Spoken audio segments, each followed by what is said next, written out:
Եվ այդ մասնակցությունը ինչ է փոխում, ինչ խնդիր եք դրել ձեր առջև, կաթողիկոսին հետո հեռացնում, օրինակ այսօր Փաշինյանն ասում էր, որ աղոթքով գնալու ենք եւ հետո շարունակենք էջմիածնում։ Ես իմ խոսքում անցած անգամ էլ ասեցի, ես մասնակցում եմ որպես հայ առաքելական եկեղեցու հետևորդ մասնակցում եմ պատարագին եւ նաեւ այդ մասնակցությամբ իմ աջակցությունն եմ հայտնում Տեր Արամին։ Ինչու հենց Արամին, ինչպես է նախկինում, որ դուք ակտիվ մասնակցեք պատարագների եւ ինչով է պայմանավորված այդքան հոգեվոր զարթոնքը ձեր մոտ։ Տեսեք, ես իմ շեշտեցի անցած անգամ էլ, որ ոչ միայն Տեր Արամի մասին է խոսքը, այլ բոլոր այն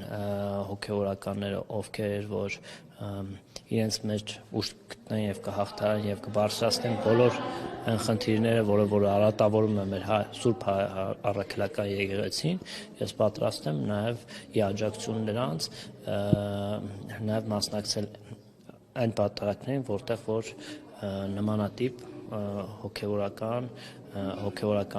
արժեքներ կրող տեր հայրեր կունենանք։